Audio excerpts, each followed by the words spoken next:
Wait, we might be witnessing a major shift in the Cleveland Browns quarterback room that nobody saw coming this early. As someone who spends every day inside that building, I can tell you the energy is shifting rapidly. We all thought the competition would be wide open, but the latest reports suggest the hierarchy is already setting in stone.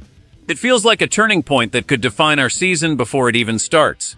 Subscribe now and join our community so you never miss a single beat on this unfolding quarterback drama.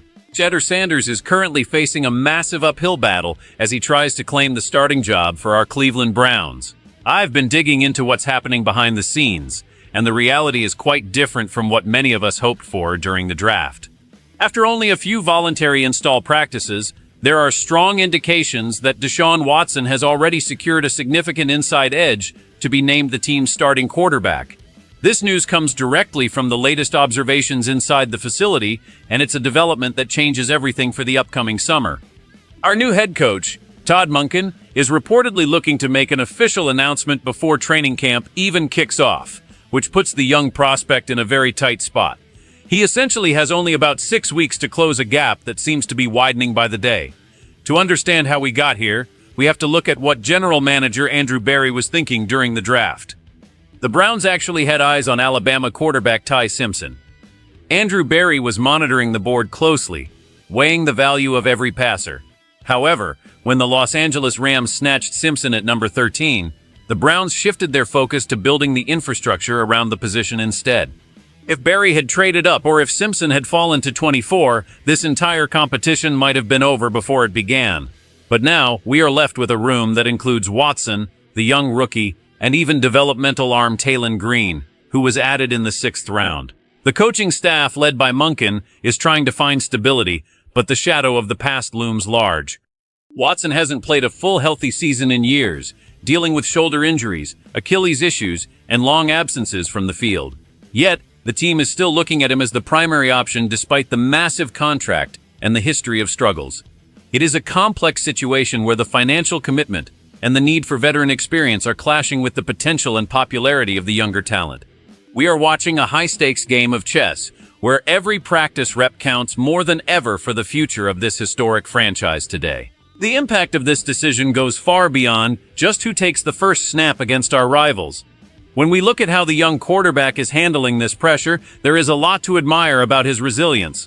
He has already shown glimmers of hope in his limited starts as a rookie, even when he wasn't fully prepared for the speed of the professional game.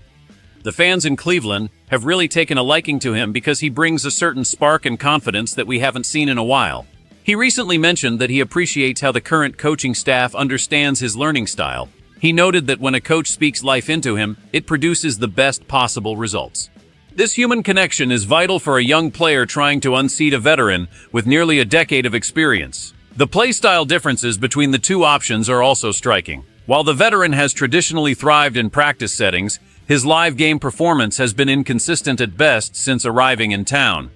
On the other hand, the younger athlete offers a fresh start and the chance to build a roster around a much cheaper salary, similar to what we saw in Seattle years ago. If the team chooses to stick with the established name, they are essentially doubling down on a gamble that has yet to pay off. But if they pivot to the kid, they open up a world of possibilities for roster building and long-term stability. The locker room is watching closely to see if this is a true competition or if the deck is stacked. In the NFL, players know when someone is being given a job versus when they earn it. If the prospect isn't given a fair shake to catch up over these next 6 weeks, it could send a specific message about how the organization prioritizes its investments over pure performance. We are at a crossroads where the what-if scenarios are starting to keep fans up at night. Could he actually be the one to break the cycle of quarterback turnover in Cleveland? Or is he destined to wait in the wings while a failing experiment continues to play out now? This situation matters because it directly dictates whether the Browns will be winners or losers in the very near future. If the team starts the veteran and he struggles again, the risk of a total season collapse is incredibly high. We have seen this movie before where high expectations turn into frustration by October. Choosing the wrong leader under center doesn't just lose games. It can lose the entire locker room and the trust of a very loyal fan base. On the flip side, playing the younger quarterback offers a path to excitement and growth. If he plays well, the team avoids the desperate pressure of having to find a new passer in the stacked draft classes of the future. It allows the front office to spend money on other areas like the offensive line or the defense to truly compete for a championship. The simple outcome here is that the Browns are currently choosing between a past that hasn't worked and a future that is unproven but promising.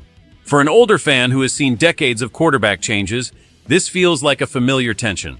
We want to believe that the talent on the rest of the roster won't be wasted. The defense is ready to win now, and the playmakers on offense need a consistent hand to get them the ball. If the coaching staff forces a veteran who isn't 100% or isn't seeing the field clearly, they are actively hurting their chances to win more games this year. It is about the direct consequences of failing to move on from a mistake. The organization might be worried about the financial hit, but the fans only care about the scoreboard on Sunday. Every time we settle for mediocrity at the most important position, we fall further behind in a very tough division.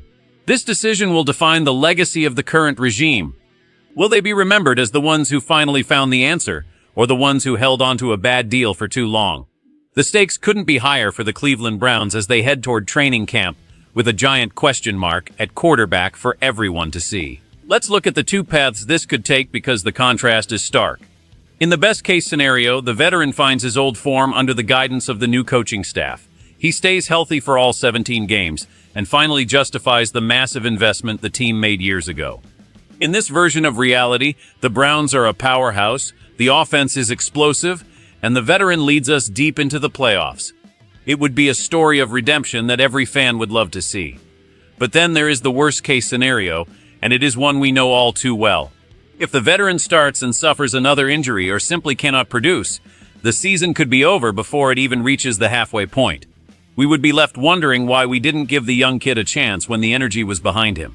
The tension in the building is palpable because everyone knows the margin for error is razor thin. If this works, the front office looks like geniuses for being patient. But if it fails, it could lead to a total reset of the coaching staff and management. Imagine the frustration of watching the young quarterback thrive somewhere else because he was never given a real opportunity here. We've seen other teams find success by moving on from expensive veterans to embrace a rookie's energy. If the Browns refuse to do that, they are essentially betting the entire season on a player who hasn't been a top-tier quarterback since before the pandemic. The short sentences of the game clock are ticking down. Every practice session where the rookie doesn't get first-team reps is a missed chance to see what he can truly do. The fans are divided, with some wanting to see the investment pay off and others ready for a completely new era. This emotional tug-of-war is exactly what makes being a Browns fan so difficult and so rewarding at the same time. We just want to win, and the path to victory seems to have two very different maps. The next few weeks will tell us which map the team is following, and the consequences will be felt for years. In simple terms, the Browns are at a massive crossroads with no easy way out. They have a veteran who represents a huge financial commitment and a young, popular talent who represents the future. The reports indicate the veteran has the lead, but we all know that practice success doesn't always translate to Sunday wins. It is a classic dilemma of loyalty versus logic. Be honest with me, would you trust a rookie like Sanders in this high-pressure situation, or do you think the team is right to give Watson one last chance to prove he belongs? This is the kind of decision that can make or break a franchise, and I want to hear exactly where you stand on this.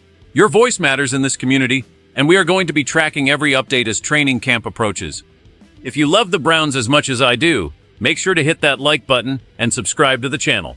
Turn on your notifications so you are the first to know when more news breaks from inside the building. Let's keep this conversation going in the comments below because this season is going to be a wild ride.